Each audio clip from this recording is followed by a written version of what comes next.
This meeting is being recorded. All right.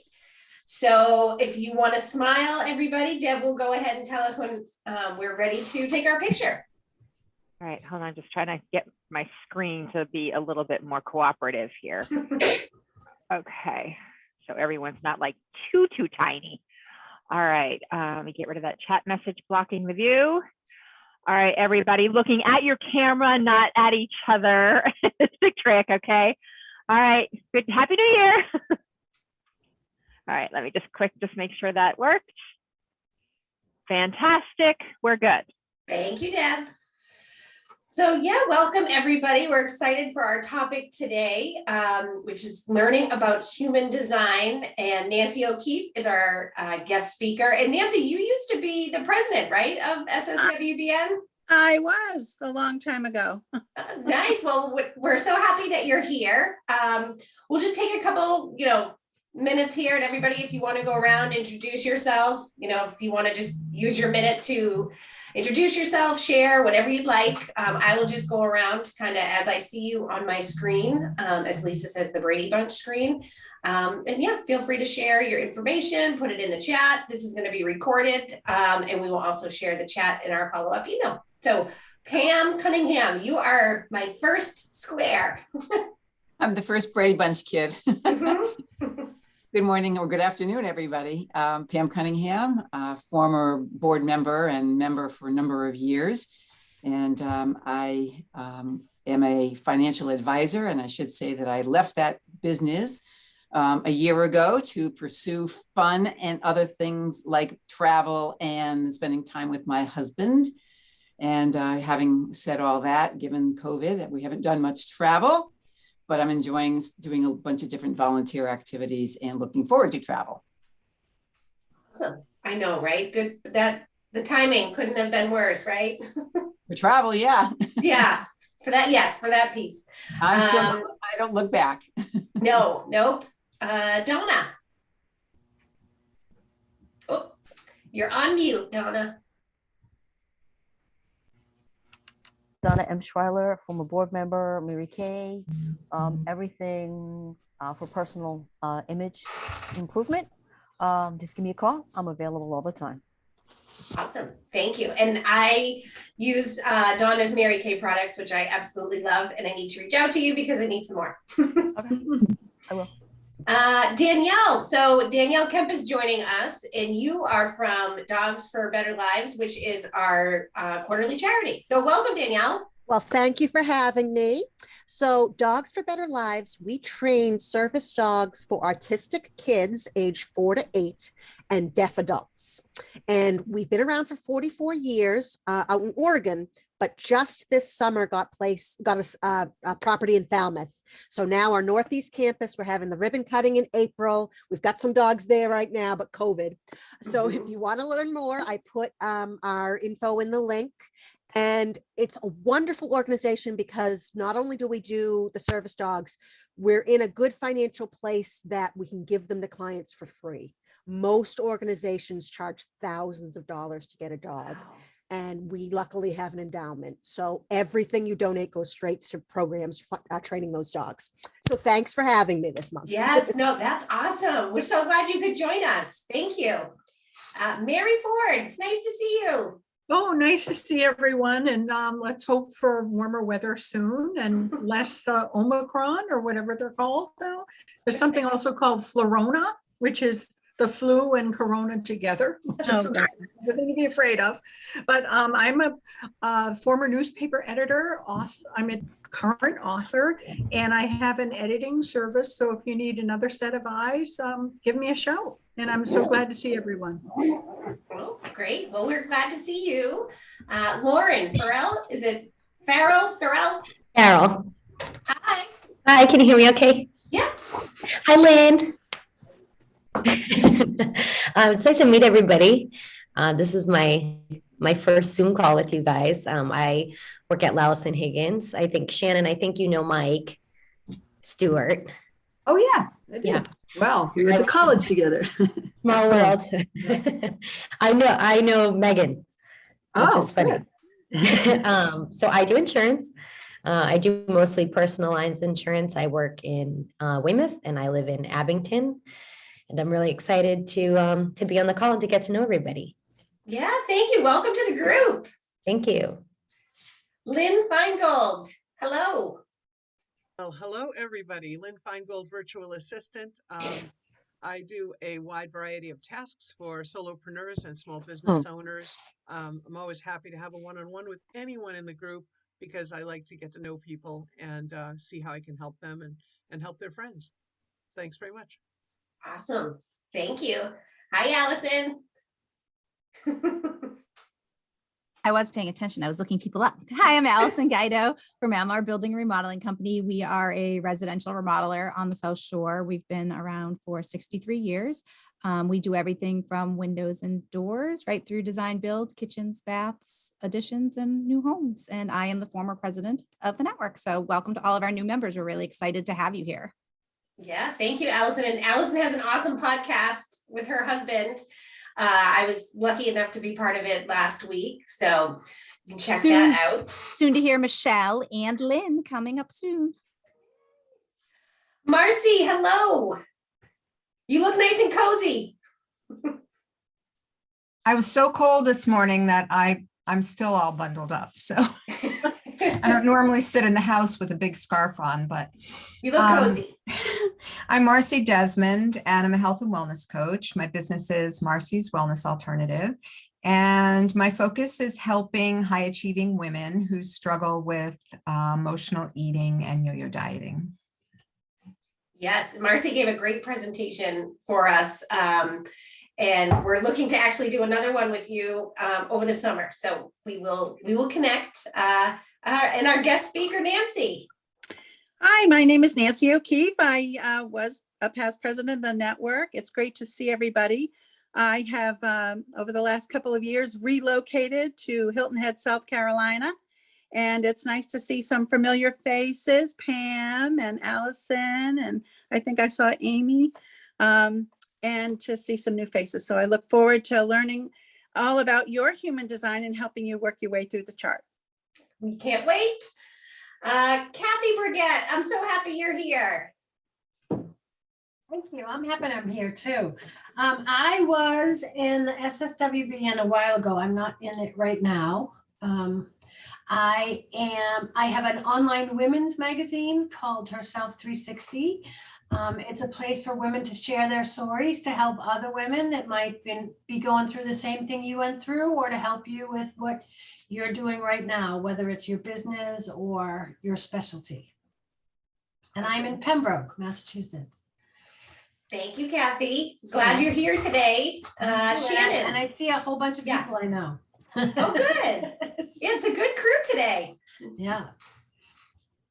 Hi, Shannon Donovan. I own Small Biz Doctors. We are a digital marketing company, and we create, redesign, improve websites, do lead generation, and then more importantly than just improve the website, we rank them so that you're found by Google. So that's, which is huge. Any issues with that, give us a call. Thank you, Shannon. Dr. Bonnie, hello. Hi, sorry, I was chewing. Oh, good. It's a lunch and learn. That's what I thought, right? Mm-hmm. Hi, everybody. I'm Dr. Bonnie Wims. I'm a virtual therapist, psychologist, and I joined when I still lived in Boston, and I met a lot of wonderful women that are looking at me right now. But then I moved to Manhattan, and the kind of double-edged sword of COVID is I get to join you still because of this. So I'm happy to be here. Yay, thank you. And I'm going to connect with you because I'm hoping for March. I know you had interest, you were interested in maybe talking to the group. So I'll reach out to you separately because that would be awesome. Especially I feel like in winter, it's just, we could use you. Use me. Yes. Lori, hello. Oh, I think you're on mute there. I think that was like the phrase of 2020. You're on mute. I hope you didn't read my lips. No. Thank you for having me. It's Lori Medeiros. I'm with Fairway Mortgage, and I am a licensed mortgage loan originator in Massachusetts and Rhode Island. And I too was just about to take a bite of my lunch and realized I should wait until after I speak because I have a mouthful. And I just wanted to share something fun. My daughter packed my lunch today, and look what she put in my lunch. So sweet. I just brought a tear to my eye because I used to do this for her, but now she's doing it for me. So maybe the next step is the nursing home. I don't know. Show it again, Lori. Oh, so cute. Anyway, it's not often a 16-year-old will do that, so I just had to share. Thank you. Absolutely. Deb, hello. Hello, everyone. I got to see all these familiar faces and a few new ones. My name is Deb Geisel. I'm the owner and creative director of Message Artist Creative Group. So we are a branding and content marketing agency, sort of a concierge boutique. We're little, but growing. We serve small businesses, mid-sized businesses, and nonprofits. And basically, we really want to help companies, these small businesses, get large agency services. So tell your story, reach your customers, your clients, and do so in a way that's authentic and aligned with you and your business. Love it. Thank you, Deb. Alana, hi. Hi, I'm Alana Thompson. I'm a real estate agent based out of Lakeville. I also specialize in the Plymouth and South Shore area. And I'm looking forward to helping people start planning to make a move or sell their home in the spring. Awesome. It's been a crazy couple of years, right? It has been, yeah. It's going to even out a little bit. Buyers will be able to have more opportunities. Good. Everybody's moving around on me. Hold on. Sheila, hello. Hi, Sheila Barber, Barber Home Inspections. And we are on the South Shore. It's my husband and I. And what we do is take our clients right by the hand, wondering, I need a home inspection when they call, having no clue what that is, what that entails. We give them the 411 when they call. My husband just is right there by their side. And then what's really a nice reflection is we start here in the office or, in our business, trying to connect with our clients and then seeing that come full circle in our relationship during, booking the inspection. And then when my husband gets there and then seeing the reviews on the other end, it's really heartfelt knowing that we did what we are trying to do with quality and thorough home inspection services. So yeah. I also do dry nail polish, which is so cool. It's in a package. You take it off, put it on your nails. No dry time, no smudging. Those are awesome. I learned about those during lockdown. Those came in very handy. I love them. And now we have more lockdown. Everything's like, don't touch anything. Yeah. It's not do your own things. Yes. And Sheila's on our board too. So Sheila is our charitable, coordinator, if you will. So. All right, Amy Whitman, hello. Good afternoon. Hi, I'm Amy Whitman White. I am not currently a member of South Shore Women Business Network, but I have been off and on over the past. I'm good friends with Lisa Dooley, current president right now. She had mentioned this. I know Nancy and a few of you from other areas of the world, and I practice in Hanover, Massachusetts. I'm an attorney. I work with people and usually in financial crisis, but really dealing with debt and helping people protect their assets. Awesome. So glad you could join us. Thank you. Krista, hi. Hello. I am Krista Manna with KR Architecture and Interiors. I do both residential and commercial real estate design. So if your office is moving and you need to revamp the space, or if you need to add an office to your house. Yeah. Awesome. Thank you, Krista. Eileen, hi. Wait, hold on. Hi. I'm a little rattled, sorry. Hi, I'm Eileen Borders. I am the owner of On Time Bookkeeping. I'm a virtual bookkeeper here on the South Shore, and I've been a member with SSWBN for over a year now. yeah, I do bookkeeping for all sorts of local businesses and small businesses here and abroad or across the country. So that is what I do. Awesome. Thank you so much. And let's see, last but not least, we have Jojo. I know you're doing some work, so if you're available. Yes, hi. I'm sorry. I'm on the phone with citizens. It's taken forever.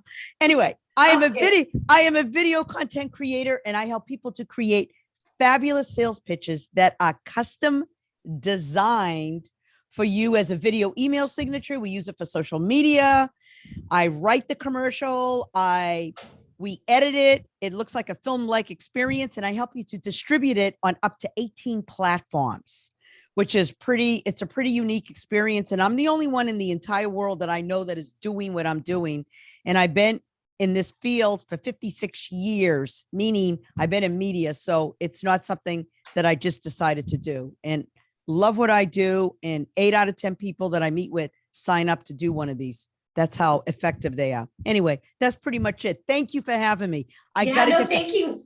I got to get back to citizens. I'm sorry, but it's insane. But I am listening. I'm watching. So thank you. And I'd love to meet with all of you. One-to-ones. My information's in the chat. That's where it's at. Thank you. Thank you. All right. I think I got everybody. People have kind of shifted around. Everybody good? Okay. Yes. All right. Well, I'll introduce myself real quick. I'm Michelle Werdeman, and I'm a certified life, weight, and career coach. And I help people really design the life that they are dreaming of. I think the last couple of years has shown us that we can't always control our circumstances, but we can control how we react to it. And I help people become the director of their life versus just having to react all the time. So welcome, everybody.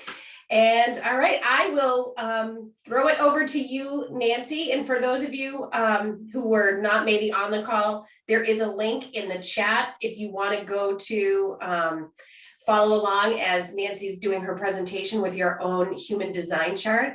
You can go in there, and I will turn it over to you. Okay, thank you very much. So I'm really excited to present this information to you. I'm actually a business coach. I've been coaching for 30 years. Had mostly a small business technology bent, and I have over the last couple of years retooled my business because I am so excited about human design and what it brings to the table. It just is life-changing. So I'd like to share a little bit about that in terms of how it can help you align with your business and of course your life. But you know, we talk about know, like, and trust as being an important factor in business.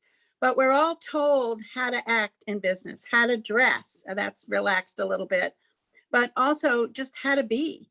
And the rules for success are cookie cutter. And we are all unique individuals, divinely designed in a unique way. There are no two of us that are the same. And those cookie cutter formulas, frankly, don't really work for most of us.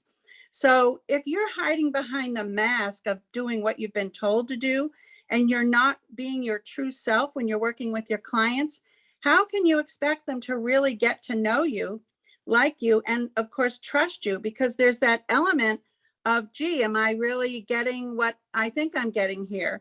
People feel your energy, even through a Zoom. And if you are emitting your energy type, which we're going to talk about in a minute, but you're talking in a different way, you're presenting yourself the way you've been told to present, immediately there's a red flag around trust.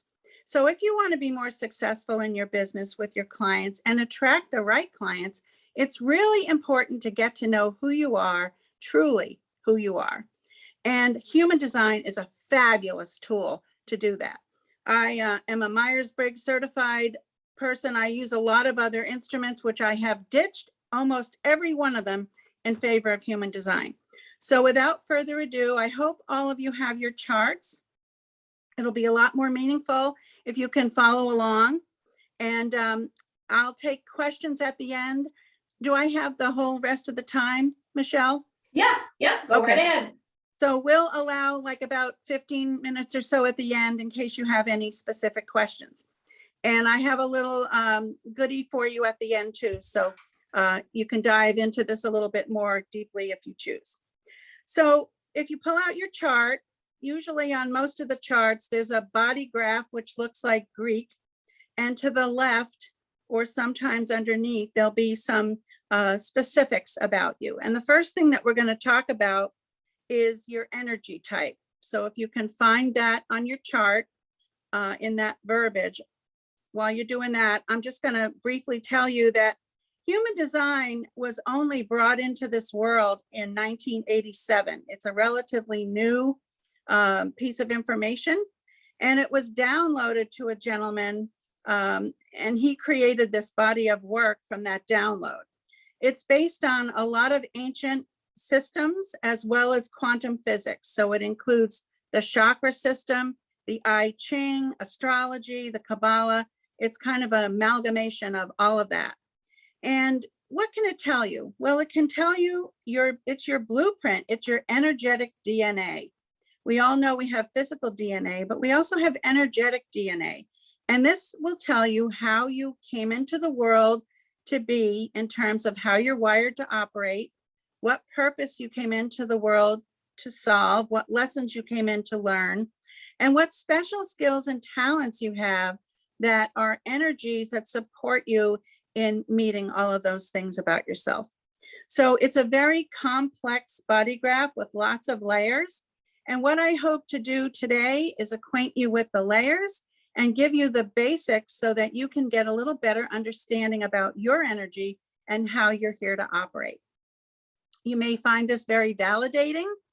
A lot of people that I do readings for will say, oh my goodness, that's exactly how I am.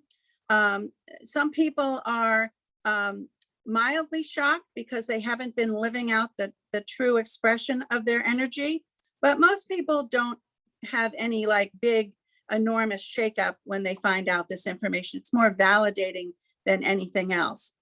And let me just see a show of hands. Is there anybody here who has some experience with human design? No? Okay, good. That just tells me I can start at the basics. So I hope you've all pinpointed on the chart where your energy type is. And I'm going to go over the 5 energy types. And at the end of each, I'd like you to raise your hand if that's your type. So the first type is a manifester. Manifestors make up about 9% of the population, and they're the initiators. They're here to get the ball rolling. How we're designed is really a very cool system, which you'll see in a minute. They take divine inspiration and kind of put it out there and get the rest of us started on it. Their energy is sort of pulsing, short-lived energy. They might find that they get burnt out easier than some of the other types. They also are here to start things. They're not here to finish things. So they may appear to be a little bit, let us say, flighty, moving from one thing to the next, and that is their function here. So if they're starting a project and not finishing it, that's fine. It's really not theirs to finish. It's theirs to initiate and start and then pass along. They're very powerful and usually very intuitive and impulsive people. Their bursts of energy are not sustainable, so they need a lot of rest. They can burn out. And it's important that they build a lot of self-care into their day, including their business, so that they can rest and recharge their batteries. And they may feel like they're different than everybody else. They may have a sense that they don't fit in. They may have a sense that there's something about them that needs to be fixed. And that's because they are different than everyone else. They make up 9% of the population, and there's nothing about them that needs to be fixed. What is true about them is that they are different, and they need to honor their differences. We need their differences. So they need to be very, very in tune with who they are and really do what they're here to do, and not pay attention to the people that might be saying, well, aren't you going to finish that? Or, you know, how come you're moving onto something else? What about that you were working on?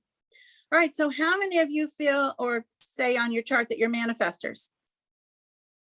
Okay, good. Does that resonate with you? All right, so the manifestors start the ball rolling and they hand things off to the generators.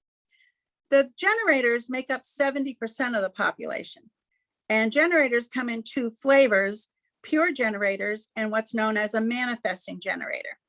And the difference there is really about speed. Manifesting generators have very, very fast energy. Most people can't keep up with them. If you think of the old fable, the tortoise and the hare, they both got to the finish line in the race, but the tortoise was methodical, one step in front of the other. The hare, on the other hand, was up and back and going around. Oh, I skipped this. I go back and finish that step I skipped. But they both got the same result at the end of the fable, right? Well, that's the difference between the generator and the manifesting generator. They are the worker bees. They are here to bring those ideas into form. They are here to manifest what the initiators point out to the rest of us as needing to happen. And there's a strategy for each one of these types, which I'll get into a little bit later. But the manifesting generator and the generator are all about work. It's often said that generators probably will never retire. I happen to be a generator, and I can attest that I am true to that. I'm, on about my 5th career, and there's no end in sight, much to my boyfriend's dismay. We moved here to retire. It didn't happen. So how many of you think you're generators? Okay. How many manifesting generators? Okay. So you know that speed. And, one of the things that you have to be a little careful of is that you don't leave people behind because they can't keep up with you. So next we have projectors. So the initiators start the ball rolling, the generators make it happen. The projectors are like the managers and the directors for the rest of us. They are the ones that kind of keep us in line, help us. They have what's called a really invasive almost aura. They can penetrate other people's auras and they can see into them. They see their potentials and they see their blocks. And oftentimes a projector will say, oh, you have this potential, or why don't you do this? They're often helpful, trying to give information and help to people that people really don't want. So sometimes they feel a little bit bitter because they have all this information, they have this knowing about the other types, and it's not always appreciated. So it's sometimes hard to be a projector. Projectors are also about 20% of the population, but they're also people that are not designed for 9 to 5. They're here to manage and direct the rest of us not to do the work. They suffer in the world of work because what do we do in the world of work today? We work 60, 70, some number of crazy hours a week. That's a generator world. Generators can do that. They're the Energizer bunnies. But the projectors, after about noontime, they're like, I need a nap. And, most of the Western world takes some sort of a siesta or a break in the middle of the day, not the US. But your projectors, you guys really need to think about self-care, rest, and nurturing yourself even during the day, because if you don't, you're on a track to burn out very early in life. A lot of projectors burn out before they turn 50, and you don't want that to happen to you. So you need to recognize that you don't have as much energy as everybody else, and that's okay. That's who you are. Great. So how many of you feel like you're projectors? I see some comments in the chat. But... All right, great. And finally, we have reflectors. Is anybody here a reflector? Yeah, they make up 1% of the population. And if you think of a play, you have your script writers, that's your manifestors. You have your actors, those are your generators. You have your director and your producer, that's your projector. And then the audience is reflectors because they reflect back to us how the rest of us are doing. And there are not too many of them around. Probably the most famous reflector is Sandra Bullock. She's a reflector. They have a very interesting life cycle. It really requires a whole lunar cycle for them to do things like make decisions and make changes. So they're a very slow, mostly a mirror to the rest of us. So let's talk about the energies. Generators have magnetic energies. So their strategy has to reflect that. So if you look on your chart, you'll see that you have a strategy. and maybe an authority. So what happens with all of us is in sales, we're all small business owners, right? So in sales, we're taught to push, push, push, right? Get out there, just do it, pick up the phone. Well, that works for the manifestors because they can initiate, but it doesn't work for the generators. How many of you generators feel like it's the hardest thing in the world to pick up the phone and make a call? Yeah, it's like that phone weighs 600 pounds because you're here to respond, not to initiate. And when you're working against your natural energy, it just makes it hard. It makes you tired. And in most cases, you aren't as successful as you'd like to be. So what does respond mean? It doesn't mean you sit around and twiddle your thumbs. You can be preparing, putting yourself out there, things like posting on social media or writing a blog or doing a video. Those are all things you can do to prepare and attract, because remember, you have magnetizing energy to attract people to you so you can respond to them. Now, you can't successfully respond to your inner thoughts. You have an idea and you try to respond to it. Oh, this is a great idea for a coaching program. Let me just put it out there. Crickets. Usually what will happen is you just won't get any response. You're not heard. But if if you see on the news that there's a great resignation and people are quitting their jobs in droves, and you can respond to that and have a lot of success. So it's all about responding to work that excites you. It has to be the right work. And then a generator is here to master that work. Now, a manifestor is here to take the ideas and run with them and start the ball rolling. They don't have to master anything. They just have to keep the ideas coming.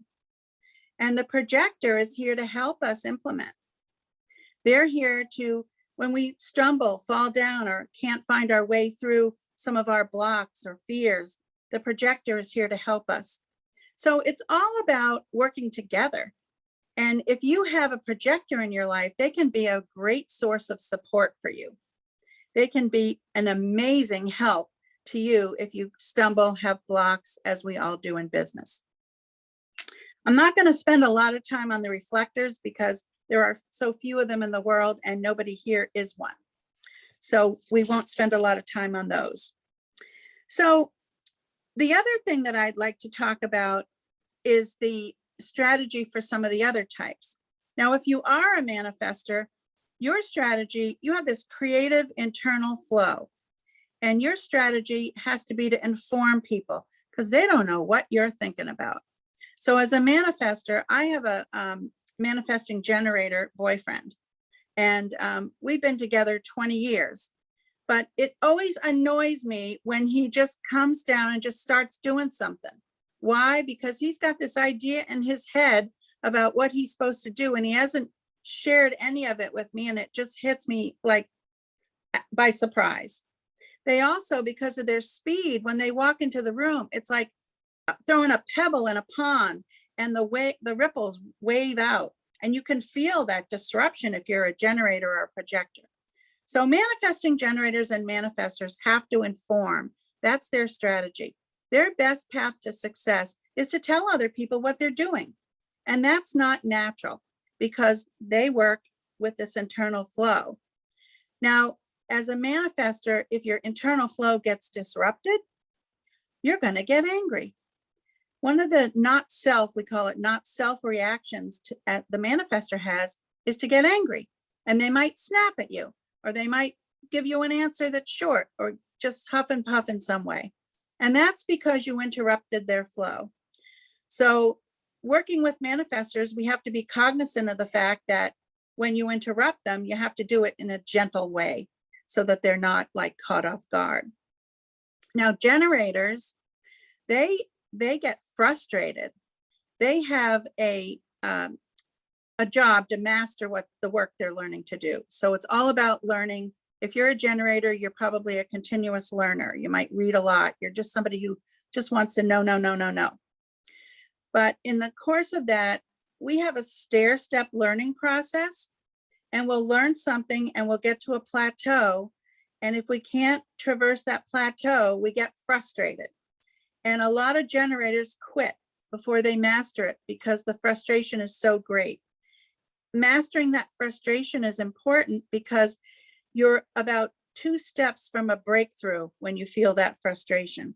So you need to learn to let it be your momentum and not let it stop you, because you're here to master things. So you have to keep going and bust through that frustration to get that breakthrough that you're about to have.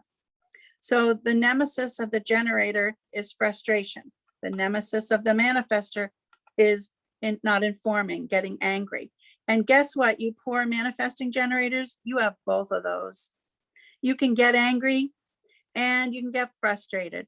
So you need to inform, and you need to be understanding that your frustration is momentum and that your strategy is to wait and respond. If you know your energy type and your strategy, that's like about 75% of human design right there. The rest of it is nuance, important nuance, but knowing how to manage your energy, knowing when enough is enough, knowing how to stop and rest when you need to, knowing that when you feel frustration, it's a plateau, or that when you feel angry, it's just a disruption, or when you feel bitter. Projectors get bitter because they want to share what they know about you. They have X-ray vision. They can see inside you. They can help you, and they know it. And if you're not willing to hear it, not ready to hear it, it can cause a lot of bitterness. But don't get bitter. Just wait for better timing. The key for a projector is that they need to be invited, actually invited, not just respond to something externally, but be asked to participate. And if you are responding to an invitation, and this is the big things, if you want to go to lunch and trying to decide which restaurant, you don't need an invitation for that. But the larger items in life and your business, making a big business decision, or deciding on a way to do marketing, or just in life, having a move or doing something big like a relationship, those kinds of things, you need that invitation as a projector. So you want to be cognizant of the fact that of all the types, you're least able to push stuff out there. It just falls on deaf ears. Nobody sees you, nobody hears you, nobody wants what you have. And it can feel very lonely and very frustrating. And when you feel lonely and frustrated, you can become bitter, can't you? Yeah. So now I'd like you to look at your chart, and let's look at the blocks on the chart and dive into this a little bit more. So the blocks are called centers. And if you're familiar with the chakra system, how many here are familiar with the chakra system? Okay, so this is like the chakra system with a few extra things. So we'll start at the top. The most tippy top part of the chart, that is oddly the head center. And the head center is all about curiosity. Below that is what's called the Ajna, and that's about clarity and certainty. The next one down, the square, is the throat chakra. It's about what you're here to talk about in the world, what you're here to present. Below that, the diamond-shaped thing is called the G center, or the identity center, and that is all about direction and lovability. Over to the right of that is a small triangle known as the will center, and that's where our self-worth lives. Beneath the G center is the sacral. That's the most powerful motor in the chart, and that's where we get our momentum. To the left of the sacral is the spleen, and that's where our fears live, also our intuition. That's kind of our fight or flight center.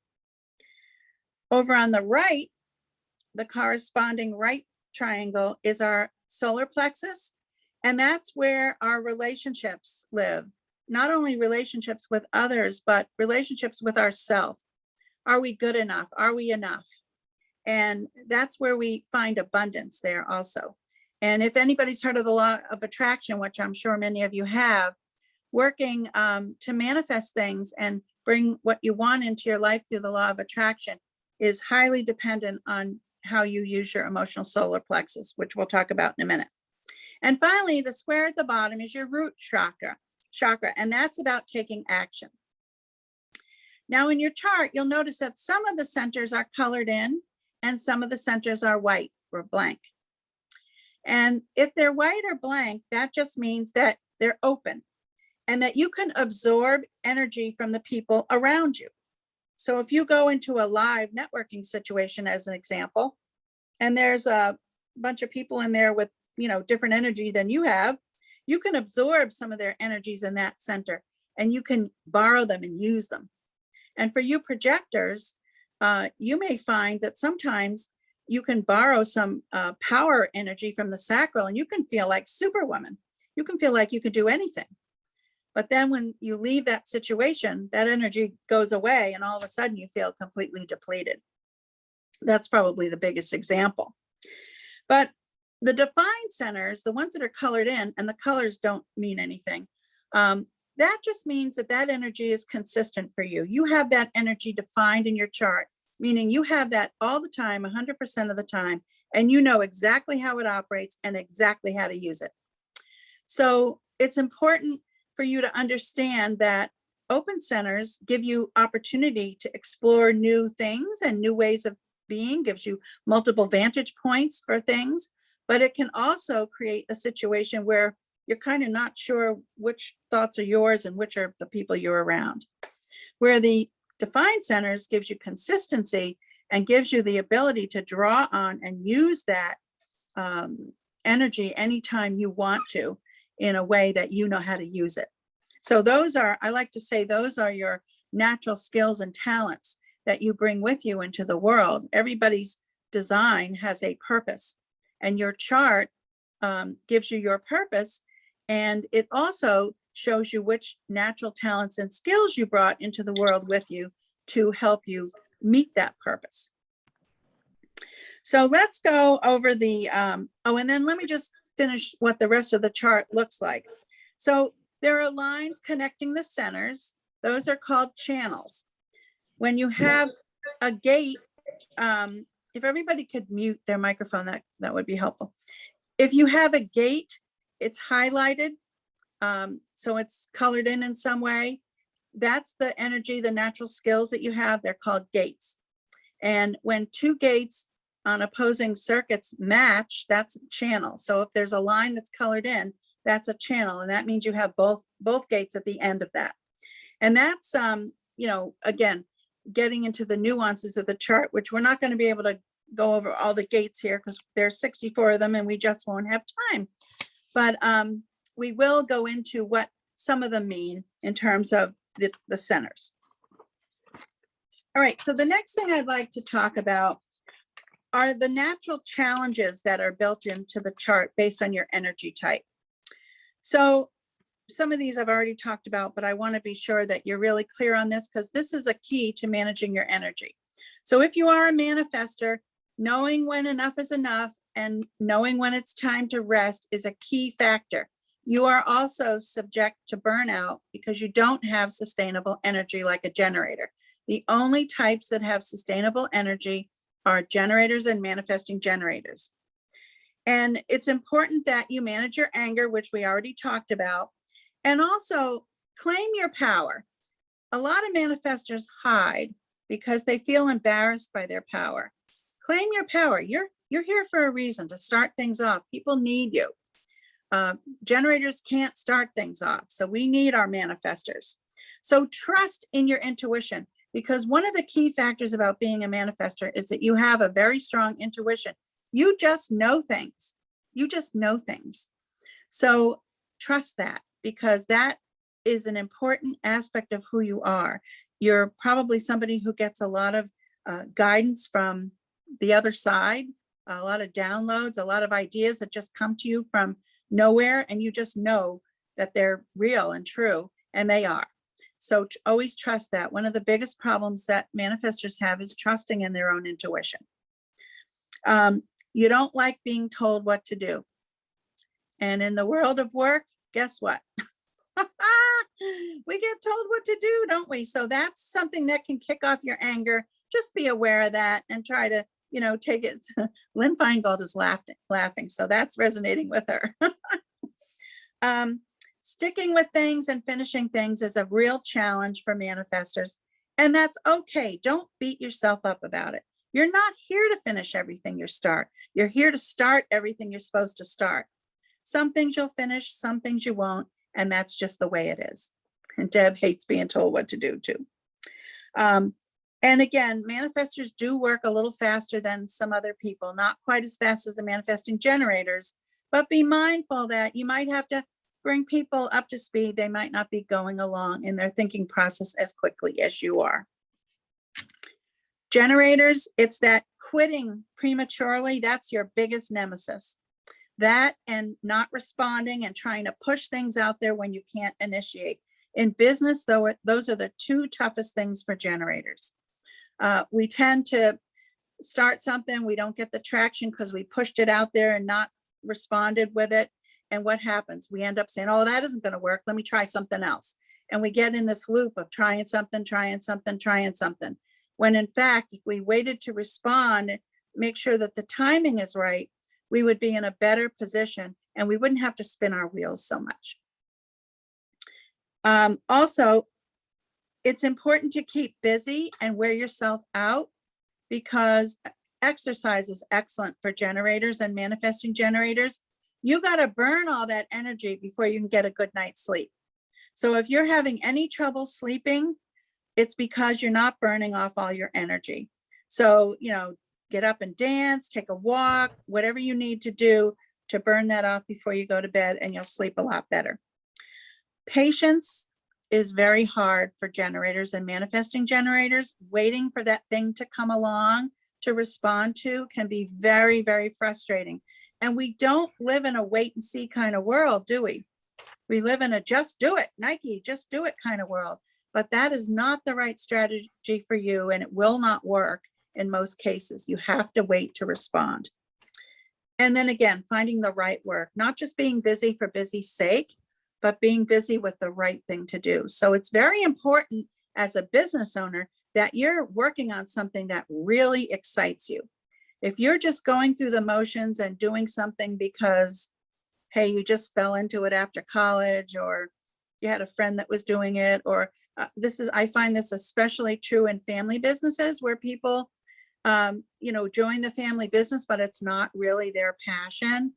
And they don't have, the real desire to do it. So it's important to really make an effort to find what the right work is for you. What really builds that fire in your belly? That's really what it's all about. Manifesting generators, again, the same thing as generators, but you have that double whammy of the anger and the frustration. So you've got a little bit more to contend with. And you tend to skip steps. And that can be very frustrating for people around you. If you're thinking in terms of a generator, they have more of a linear process, but a manifesting generator is like that hair in the tortoise and the hare. They're circular, they're up and back and here and there and back and forth, and they have to keep going back and revisiting things. It's very important to check and double check your work, because it's possible to miss things as a manifesting generator simply because of your speed. A projector, again, the biggest nemesis there is questioning your self-worth.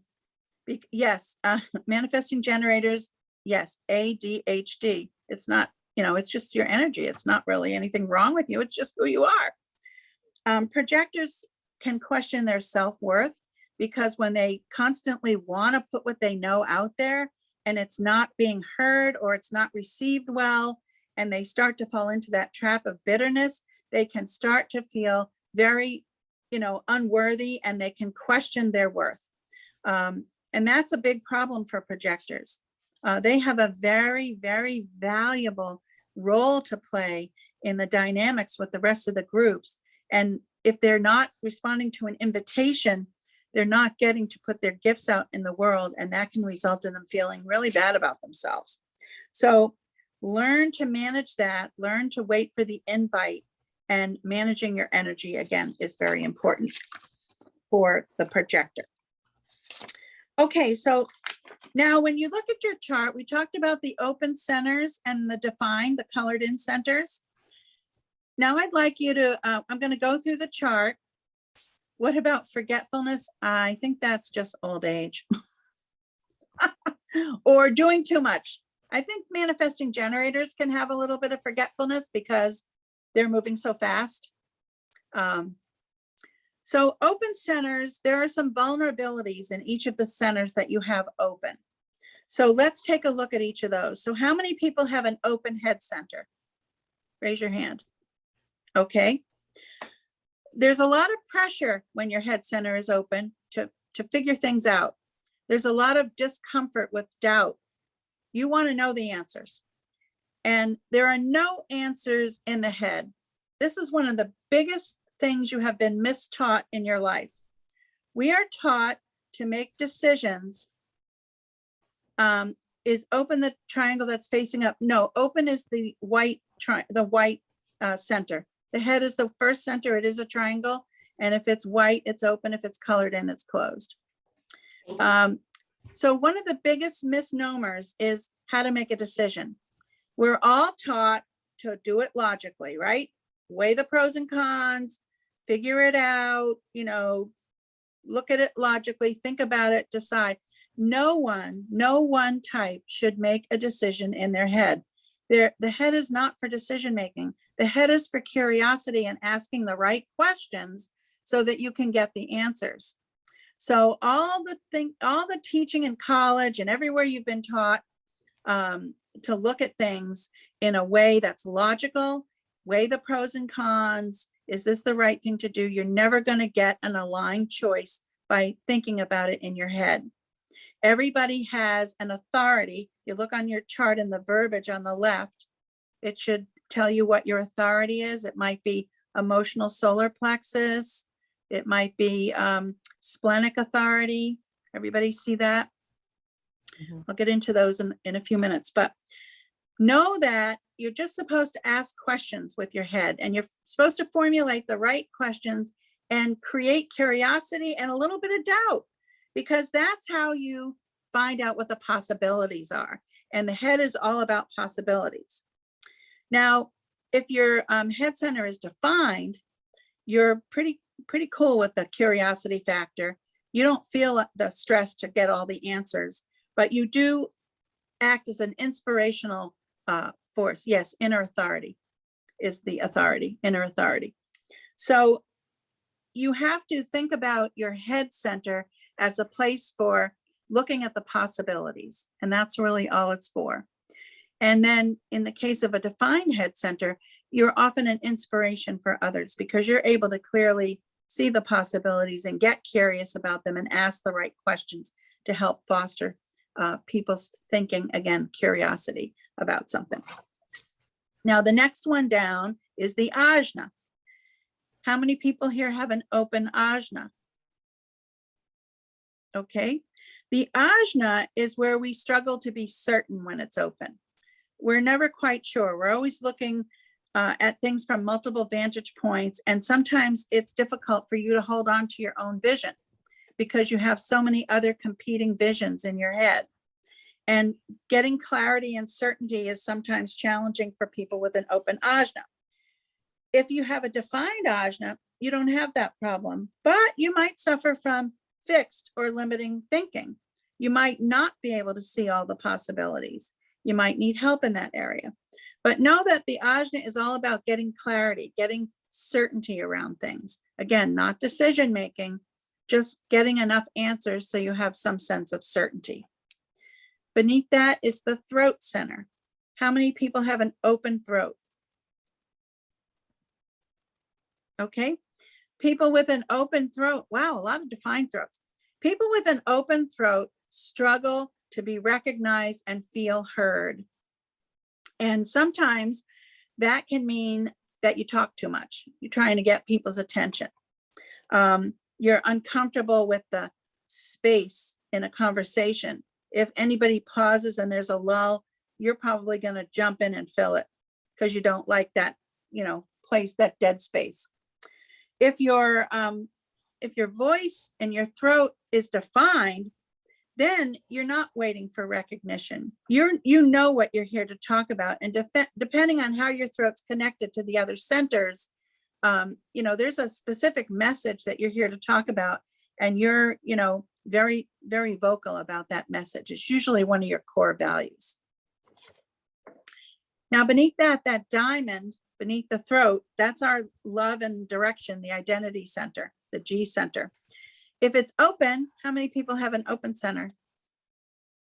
Okay.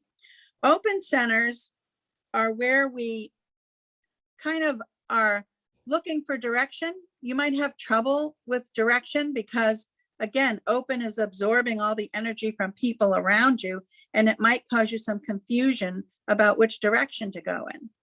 And it's also about love. We question our lovability a lot when we have an open G center. We might try to prove that we're lovable. We might, in the worst form, become total people pleasers, putting ourselves last and trying to please everyone around us to get their love.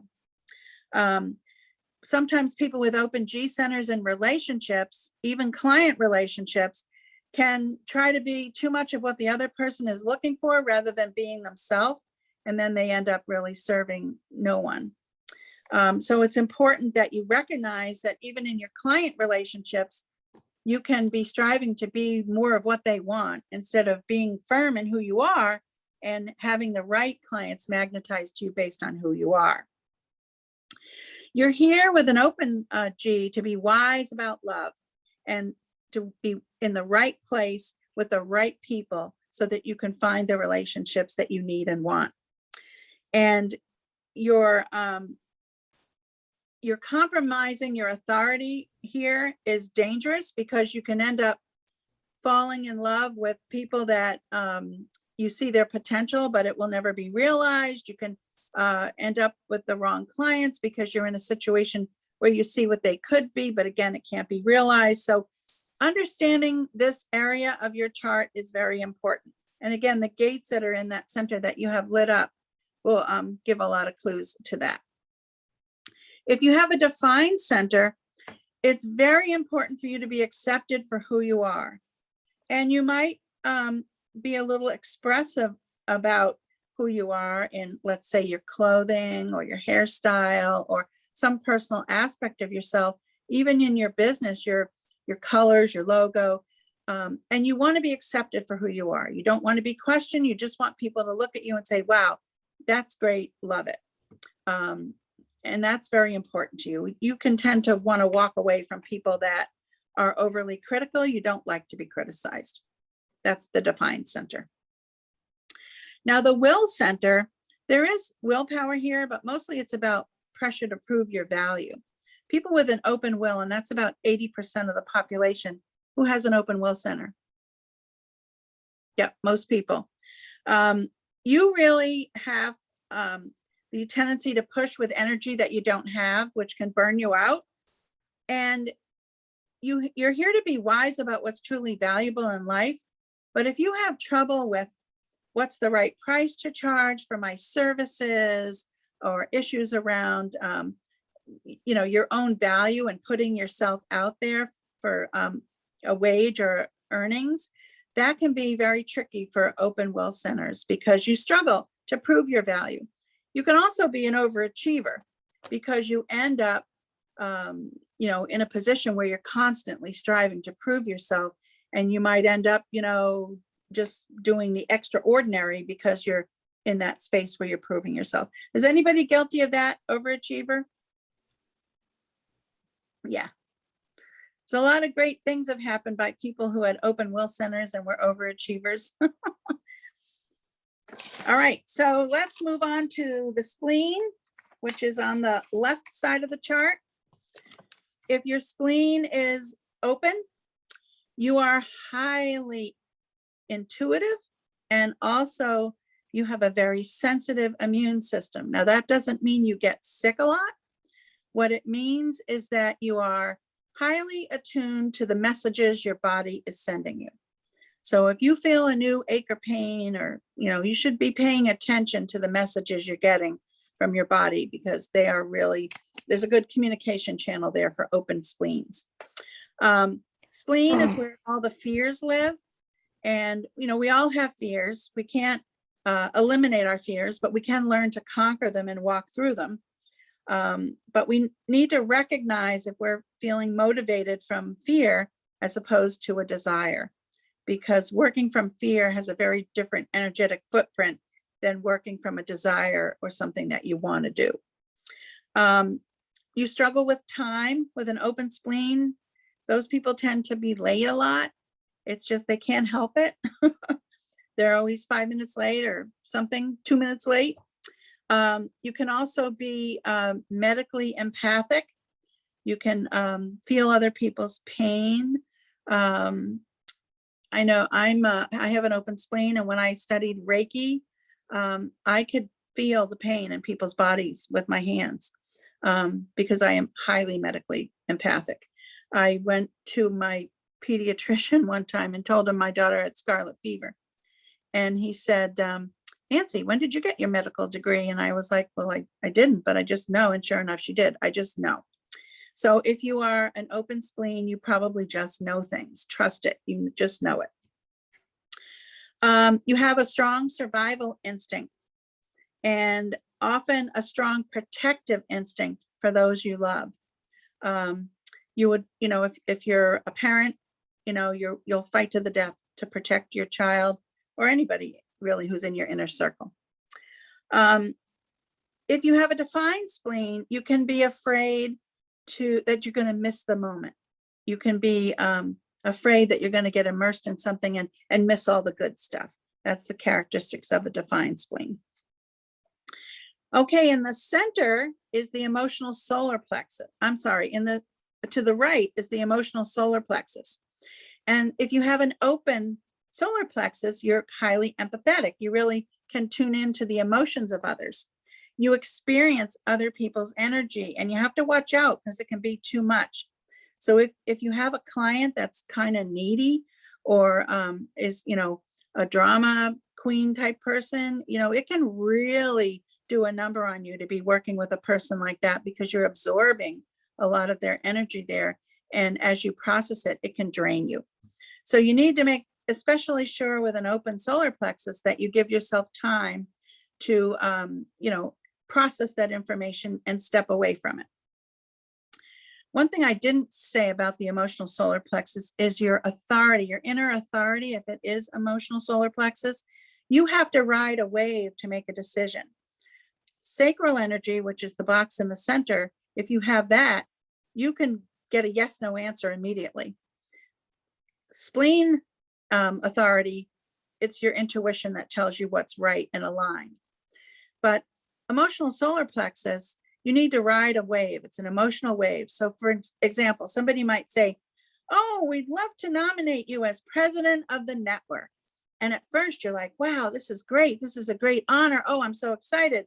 But then you sit with it for a week or so, few days, whatever the length of your wave is, it varies. And you might, think to yourself, oh my goodness, I have a business. I have 25 kids. I have this, I have that. How am I ever going to find time to do that? Maybe I can't do that. This doesn't sound like a good idea. So oftentimes you'll find yourself making a decision and then second guessing it. And that's what happens to people with an emotional solar plexus. So they need to ride the wave and give themselves a chance to make sure the decision consistently stays what they first thought it would be. And I often recommend to clients that if somebody asks you something and they need you to make a decision, go ahead and say something like, well, my first inclination is to say yes, but I'd like a chance to think about it, or I'd like to run it by my family, or I'd like to check my calendar. Buy yourself a little time so you can ride that wave and make sure that is the right decision for you. Okay, so emotional solar plexus, open center, it's all about, am I enough? Am I good enough? Do I have enough? Is this enough? It's about enoughness. And abundance lives here. So do you trust in the abundance of the universe? If your solar plexus is open, you might have difficulty with that trust. If it's defined, you are firmly convinced that everything's going to be all right. You live in a place of, I don't know how it's going to happen, but I know it's going to happen and it's going to be okay. Now your sacral in the center, that is the most powerful motor in the chart. It's yes, no energy. It's highly work related. It's almost like a superpower. But you tend to avoid the truth if it's going to create conflict. If your solar plexus is open, you don't often know when enough is enough. You can borrow other energy from other people with defined sacrals, but it goes away, as I mentioned, when those people are no longer around you. And that can cause you to kind of crash and all of a sudden feel completely depleted. So it's really understanding that your energy isn't, it's on loan, so to speak. It's not consistent. And don't bite off more than you can chew if you have an open solar plexus. If you are a defined, sacral. If you are defined sacral, you've got pretty much unlimited power. You can burn out, but it's a lot harder. You've got the motor to do pretty much whatever you want to do. And lastly, we have our root center at the bottom. And if you have an open root and an open head and an open ajna, anybody have that configuration? Okay. Open root is another pressure center. Open root is pressure to do. So if you have open head and ajna and you have pressure to understand, answers, to get answers, and the pressure to do, you can drive yourself crazy with pressure, self-imposed. Michelle's laughing. And that can be a tough nut to deal with. So just know that it's the energy in your chart. Be kind to yourself. Don't beat yourself up. If you can't, figure something out or get it all done.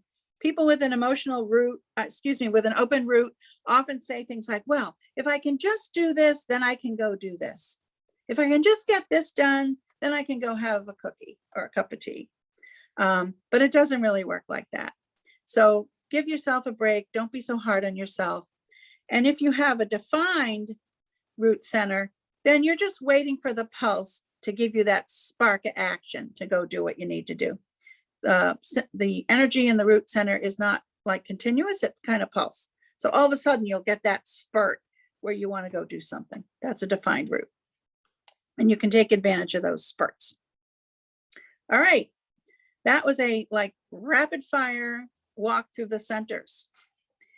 Now I'd like to go back and talk a little bit more about the authority, the decision-making piece, and wrap it up and open it up for questions after we talk about how to manifest things in your life using these centers. So if you have an ego authority, anybody have an ego inner authority? Yes, okay. It's all about whether you have the energy to do it. So the question you need to ask yourself is, do I have the energy for this? And if the answer is yes, go for it. It's aligned. If you feel no, the minute you go up into your head to start thinking about it, that's a no. Decisions are about how you feel about it, not what you think about it. That's the most important thing you can remember about aligned choices and decisions. Critical in your business, because especially for you generators, if you're going to do something, you got to love it. You got to be passionate about it. And if, do I have the energy for this? The answer is no, then don't do it, because you're not going to be able to be passionate about it. I overbooked too. Okay. All right. So anybody have self or mental projected authority? Okay. You're a projector. You need to talk it out with others. To get to your right aligned choice, it's good to talk it out with others that you trust. Bounce the ideas off of other people. Where are my sacral decision makers? Okay, yes, no. So if you have a problem you're wrestling with, make a list of yes, no questions. Start out with, my name is Nancy, yes or no? I know the answer to that one. And get to learn what your sacral sound is. Your sacral makes a sound. Usually it's yes or no. Sometimes it's or some other noise. But get in touch with that. And when you go through a list of 10 questions and the question you really want the answer to is about number 8, you'll get in the flow of your sacral energy and you'll be able to get a true and aligned answer to that question. So should I change job should be number 8. And the first few should be things you kind of know the answer to, some negative, some positive. And then when you get to number 8, your sacral will be working and it'll be giving you an answer that's more aligned for you. Sacral decision-making, sacral authority is kind of the coolest because it's immediate and it's easy to get at. Some of these others are a little bit tougher to get at. The emotional solar plexus, how many people have that authority? You guys have a defined sacral, so you can do the yes, no thing, but you have to give it time to make sure the yes stays a yes over your wave. So feel into it. It's all about feeling into it. You know, the term sleep on it, that was made for you emotional solar plexus authority people. And finally, splenic. Who has splenic? Okay, that's all about sensing, using your intuition to sense whether or not it's right for you. All right. How many people have studied the law of attraction? Okay. How many people have had success manifesting everything they wanted from the law of attraction? Some. Okay. Here, I'm going to give you a secret. Okay. This is how the law of attraction works. And unfortunately, they kind of leave one little step out that's so important. First of all, in your G center, which is part of your heart, you feel what you want. Then you take it down into the emotional solar plexus, whether it's defined or not. And you really step into it and feel what it would be like. Imagine scenarios, dream about it, really feel into it, how it would be in a very detailed way to have this or be this or do this. What would it look like? What would it taste like? What would it smell like? All this, use all the senses. And then you will magnetize that to yourself by really thinking about it. So I'm a firm believer in writing it down and reading it before you go to bed and trying to think about it or dream about it while you're sleeping, because that is a better way to manifest things for yourself rather than just some of the other techniques that people use. It's yes, Jojo's saying yes, but it's really all about feeling into it. And that's the part that they don't really talk about a lot, but that's the key to the whole thing. You can't magnetize it to yourself if you don't really feel it in your core. All right, that's about as much as we're going to have a chance to cover today. So I'd like to leave a little room for questions and let you know that if you want to have a deeper reading, I do what I call your divine life story. It's a 60-minute reading and it's usually $197, but I'd like to offer all of you today a $100 discount on that. So if you think you would like to have a deeper reading where we go into all the gates and we go into all the channels and all the other stuff, you can text, if you get your phones out or just jot this down, you can text human design to 66866. So the number you text it to is 66866. Text human design. It'll respond and ask you for your email address and your first name. And then it will give you the link to book your reading. And the coupon code to get the $100 off is ALIGN, ALIGN. Everybody got that? Love to do a reading for you. Can you put I want to do one. Can you put it in the chat? Yes, please. I can. Let's see if I can do more than one thing at a time because I'm not a manifesting generator. While you're doing that, can I ask you a question? Yes. And I know this is a crazy question. Everyone's going to laugh, but you're able to tell people many things about themselves. Are you able to tell them what food groups are best for them? No. Okay. Yeah, it doesn't really go into that. Yeah, I just throwing that out. That was a good question, not crazy. Thank you. Thank you, Michelle. Thank you. This was totally awesome, Nancy. Was it? Oh, good. I'm so glad. Totally awesome understates. You were mind blowing. Boom. I always talk too fast because I have so much I want to share. That's my big downfall. Oh, no, you weren't too fast. You weren't too fast. It was perfect. No. So does anybody have any questions about anything I talked about? And again, this is like human design basic. There's so much more to this. Your life purpose, your profile, how others sees you, what energies you have, and then how you're using them. You can have an energy and you can kind of use it for good or evil. Do you know what I mean? So how you're expressing that energy is important too. Nancy, so in the more deeper reading, is that some of what you go into? Yes. Awesome. Yeah. You answered my question. I was like, how do we book a reading with you? That was my question. Yeah, you can book a reading using that. I'll send you the link. And then what happens after that is it takes me a little bit to work up the reading, and then we'll schedule a time on the calendar where we can carve out an hour to do it. That sounds awesome. I have a quick question, and I think you mentioned this at the beginning, but if you don't know the exact time, but roughly the time, does that make a huge difference? Usually not, if you know the rough time. If you don't know the time at all, I usually use noon. Okay.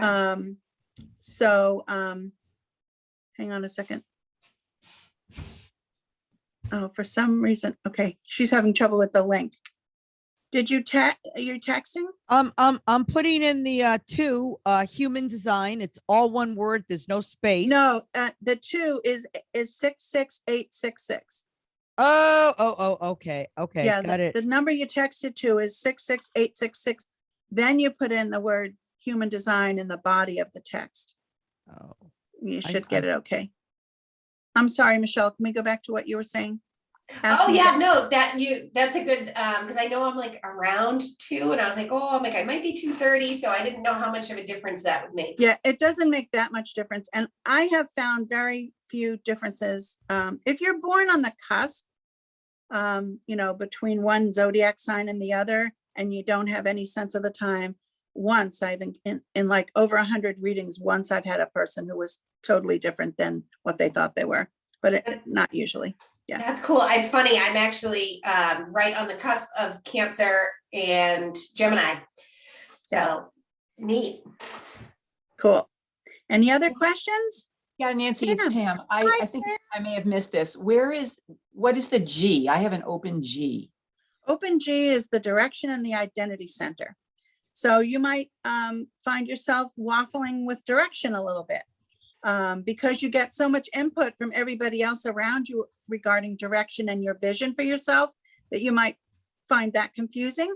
And open Gs can sometimes struggle with, am I lovable?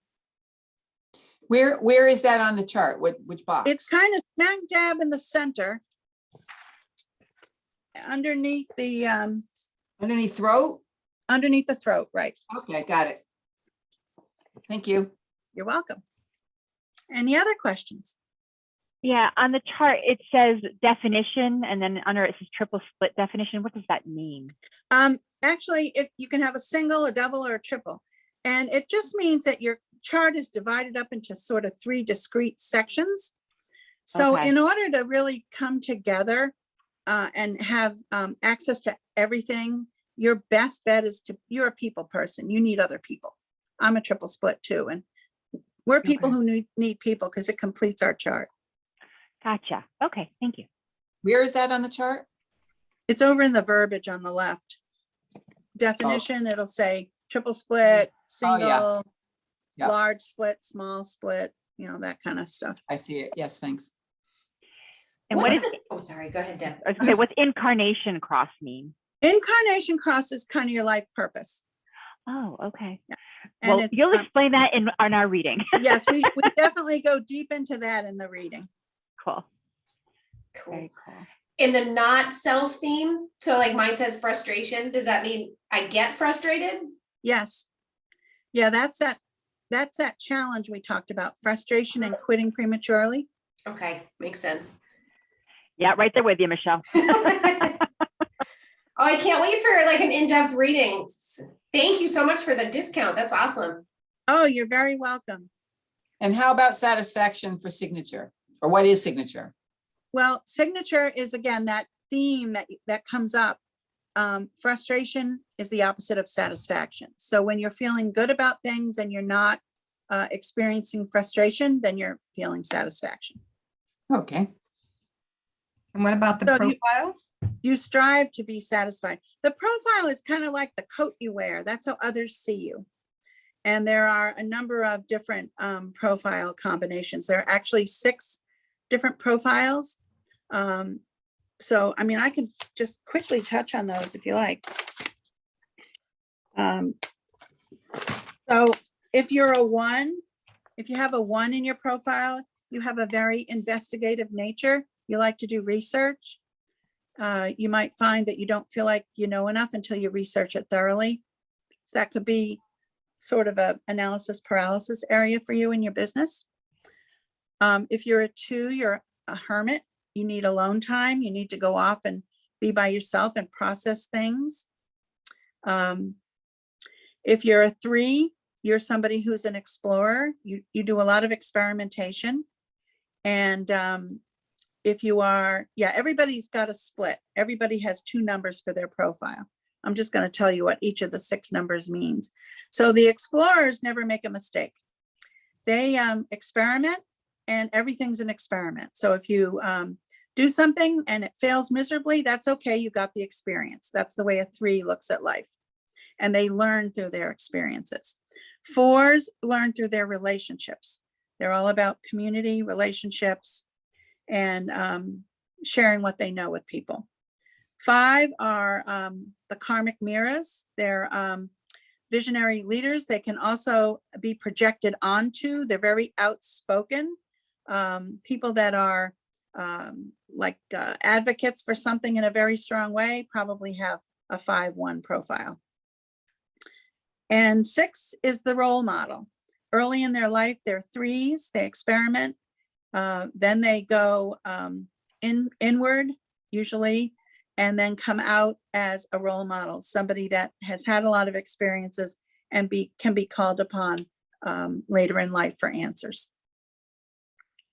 And there's lots of different combinations of those, and we can get into a lot more detail about those in a detailed reading. Any other questions? This is just so fascinating. Yeah, it is fascinating. It like takes all the woo-woo in my life and brings it into one place, and I love it. It is fascinating. And we had another question here. Hang on a second. Mine is 511 is investigative. So like people that have a 1 profile, 1 in their profile, man, the internet was made for you. You just go out and Google it. You research it. You got the answers. You love the internet. My daughter has a 1 in her profile, and she just, the minute I open my mouth about anything, she's on Google looking it up. And she gets lots of good information, a good researcher. Well, I'm glad you guys enjoyed it. It was my pleasure to share this information with you. And I look forward to doing readings for anyone that's interested in doing a reading. It is fascinating, and you know, we can talk in more detail about your individual gates and channels and how things work with your business too during the reading. Nancy, thank you so much for your generosity today. You are fabulous on so many levels. Thank you. Oh, thank you. And Yes. thank you for Yes. having me. I really appreciate the opportunity to do something with the network from South Carolina. No, thank you so much. Great. It's good to see you, Fantastic. Nancy. Good to see you again. Good to see Yay. everyone. Thanks. Thank you. Bye, everybody. Thank you. Bye-bye.